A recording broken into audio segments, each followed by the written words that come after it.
Hey everyone, welcome to Starjam with Chittu. Innu nammude ullathu is one of the best composers in the country today. Big B, Ustad Hotel, Bangalore Days, ellam pullide hits aanu. Let's welcome the National Award winner Gopi Sundar.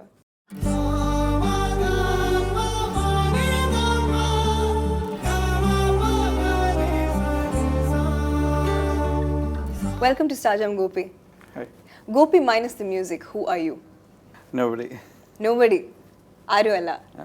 Just Your simple strength- human being. Simple human being. Your strength and your weakness and Strength music തന്നെയാണ്. music and weakness. Weakness music തന്നെ ആയിരിക്കും. ഗോപി വളരെ ഒരു Frank diplomatic ക്യാരക്ടറാണ്. Okay, do you agree? I agree.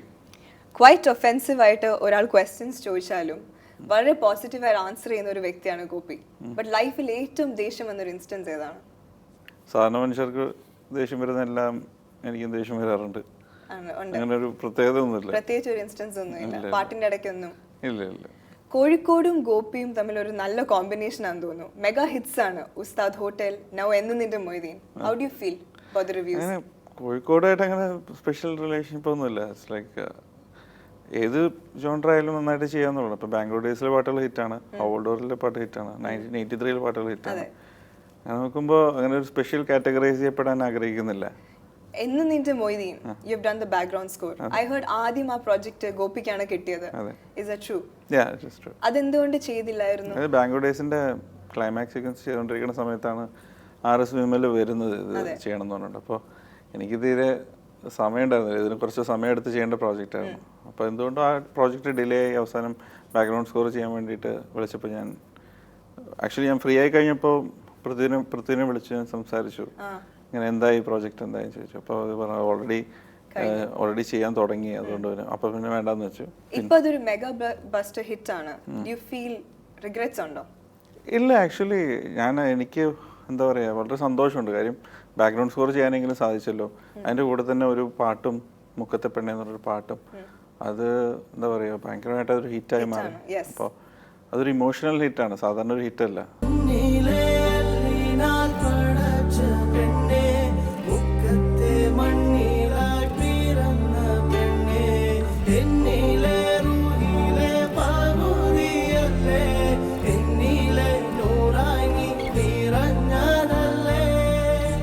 ഫേസ്ബുക്കിൽ വേറൊരു പോസ്റ്റും കണ്ടായിരുന്നു, ഒരു കേക്ക് RS തന്നത്. What is it about? വിമലാണ് കൊണ്ടുവന്നത്. RS വിമൽ മൊയ്തീൻ്റെ ഡയറക്ടറാണ്. പെട്ടെന്ന് ഒരു ദിവസം നോക്കുമ്പോൾ ഒരു കോളമിൽ അടിച്ചു തുറന്നു നോക്കുമ്പോൾ ഇദ്ദേഹം ഒരു കേക്ക് ആയിട്ട് വരുന്നു. ഞാൻ വണ്ടടിച്ചു പോയി. ലൈക്ക് ആദ്യമായിട്ടാണ് ഒരു ഡയറക്ടർ ഒരു ഗിഫ്റ്റോട് കൂടി വന്ന് നമ്മൾ വീട്ടിൽ വന്ന് കണ്ട്. ഈ കേക്ക് എനിക്ക് മാത്രമല്ല കിട്ടിയിരിക്കുന്നത്, അത് അതിൽ ക്രൂ മെമ്പേഴ്സ് എല്ലാവരുടെ വീട്ടിലും പോയി അദ്ദേഹം വന്ന് ബെല്ലടിച്ച് ഈ സാധനം കൊണ്ടുവന്ന് കൊടുക്കുന്നുണ്ട്, ഒരു പോസ്റ്റ്മാനെ പോലെ. സോ അതൊരു വല്ലാത്തൊരു എന്നെ എഫക്റ്റ് ചെയ്തൊരു കാര്യമാണ്. അതൊരു എന്താ പറയുക, അദ്ദേഹത്തിൻ്റെ ആ ഒരു നന്ദി അദ്ദേഹം ആ കേക്കിലൂടെ അറിയിച്ചു. എന്നിരുത്തി ബാക്കിയുള്ള ഡയറക്ടേഴ്സ് ആരും അറിയിക്കുന്നില്ല എന്നല്ല, പക്ഷേ ഇദ്ദേഹം അറിയിച്ച രീതി എനിക്ക് വളരെ ഇഷ്ടപ്പെട്ടു. ഫസ്റ്റ് ടൈമാണ് എൻ്റെ ലൈഫിൽ ഒരു ഡയറക്ടറിന്റെ വീട്ടിൽ വന്നൊരു കേക്ക് വരുന്നത്. സോ അതും അതിൽ എഴുതിയിരുന്നു, ഇന്ന് നിന്റെ മൊയ്തീൻ, സ്നേഹപൂർവ്വം മൊയ്തീൻ എന്തോ എഴുതിയിട്ടുണ്ടായിരുന്നു. ഭയങ്കര ടച്ചിങ് ആയിരുന്നു ഒരു മൊമെന്റ്. മൊയ്തീൻ ഒരു ഫുട്ബോൾ പ്ലെയർ ആണ്, ഇപ്പം ഫുട്ബോൾ സീസൺ ആണ്. മ്യൂസിക് ഡയറക്ടേഴ്സിന്റെ ഒരു ഫുട്ബോൾ ടീം ഉണ്ടായിരുന്നെങ്കിൽ ഗോപി കളിക്കോ? തീർച്ചയായിട്ടും കളിക്കില്ല. ഒന്നും ട്രൈ ചെയ്യാൻ ആഗ്രഹമില്ല? ട്രൈ ചെയ്യാനോണ്ട് കുഴപ്പമൊന്നുമില്ല, പക്ഷേ എന്താ പറയാ, എനിക്ക് ഡെയിലി വർക്ക് ചെയ്യണം താല്പര്യമുള്ള ആളാണ്. എന്റെ പാഷനും മ്യൂസിക്കാണ്. സ്പോർട്സിൽ താല്പര്യം ഉണ്ടായിരുന്നോ? കൊച്ചില് സ്കൂൾ പഠിക്കുമ്പോൾ എല്ലാവരും കളിക്കുന്ന പോലെ ഞാനും ചുമ്മാ കളിക്കും. ഞാൻ ഒരു സെൽഫ് ഗോൾ അടിക്കുന്ന ആളായിരുന്നു. സെൽഫ് ഗോൾ അടിക്കുന്നത്? ഒരു സിനിമയുടെ ബാക്ക്ഗ്രൗണ്ട് സ്കോർ ഒരാളാകുമ്പോൾ ഒരു ഡയറക്ടർ വേറൊരാളാകുമ്പോൾ ഐഡന്റിറ്റി ക്രൈസിസ് ഉണ്ടാവാറുണ്ടോ? ഇതൊരു ടീം വർക്കാണ്. ഇപ്പോൾ ഡയറക്ടറിന്റെ ആയിട്ടുള്ള അഭിപ്രായങ്ങൾ ഉണ്ടാവും, അതിനെ മാനിച്ചുകൊണ്ട് തന്നെയാണ് നമ്മൾ ബാക്ക്ഗ്രൗണ്ട് സ്കോർ ചെയ്യുന്നത്, അല്ലാതെ അതിൽ വേർതിരിച്ച് ഇല്ല. അങ്ങനെ ഇതൊന്നും നമ്മുടെ കഴിവ് കാണിക്കേണ്ട ഒരു മേഖലയല്ല. അതാ സിനിമയ്ക്ക് എന്താണ് വേണ്ടതെന്നുള്ള അറിഞ്ഞു കൊടുക്കുക എന്നുള്ളതാണ്.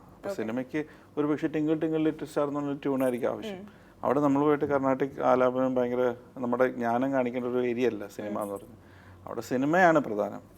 ഈ ചാലഞ്ചസ് എന്ന് പറയുന്നത് ആസ് എ മ്യൂസിക് ഡയറക്ടർ പൊതുവെ എന്തുവാണ്? അവർക്ക് വേണ്ടി, അതായത് പ്രേക്ഷകർക്ക് വേണ്ടിയുള്ള ഒരു റെൻഡർ ചെയ്യുന്ന ഒരു സോങ് ആണോ, അതോ നമുക്ക് തന്നെ താല്പര്യമുള്ള സോങ്? അത് തമ്മിൽ you caught up in between?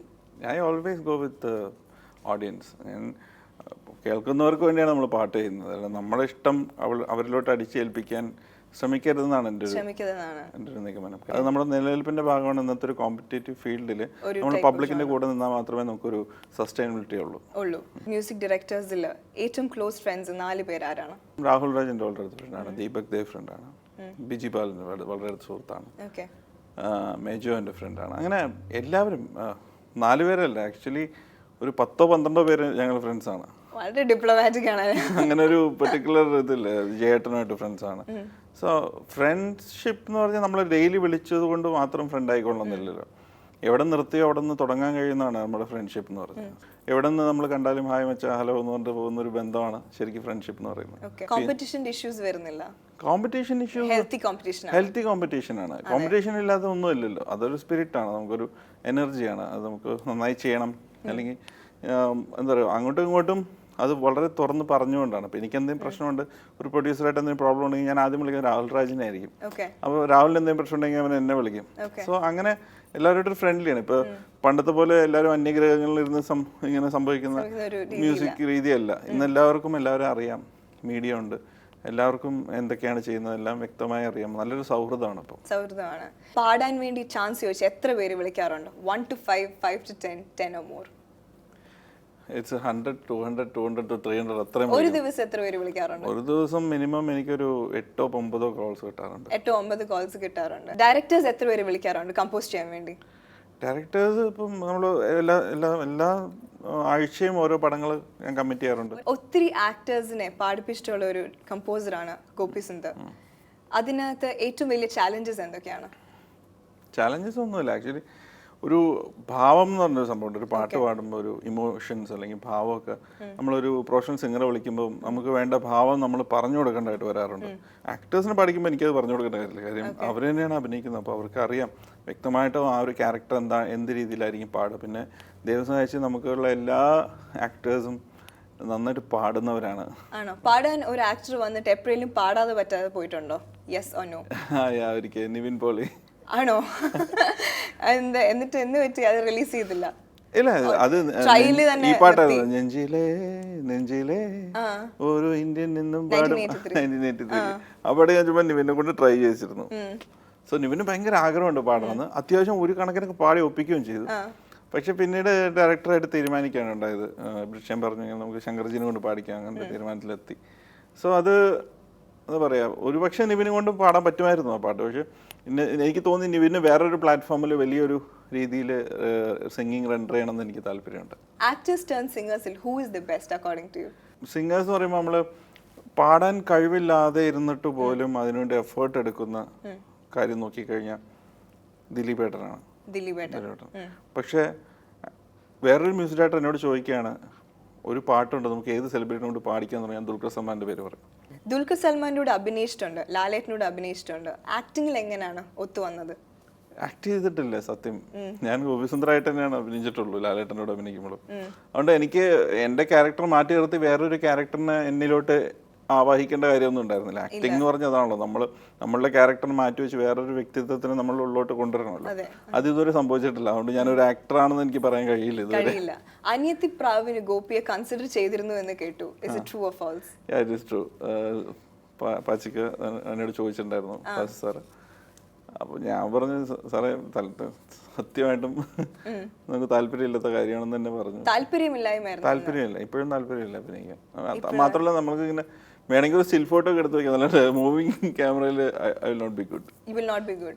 How do you compose പൊതുവെ മ്യൂസിക് എന്ന് പറഞ്ഞാൽ? ലിറിക്സ് ആണോ ആദ്യം, മെലഡി ആണോ, ട്യൂൺ ആണോ ആദ്യം? How does it come to you? എല്ലാം പെട്ടെന്നാണ് സംഭവിക്കുന്നത്. ഇപ്പം പെട്ടെന്ന് അപ്പോൾ ലിറിക്സിസ്റ്റ് ഉണ്ടെങ്കിൽ അപ്പോൾ തന്നെ ലിറിക്സ് എഴുതും, അങ്ങനെ കമ്പോസ് ചെയ്യും.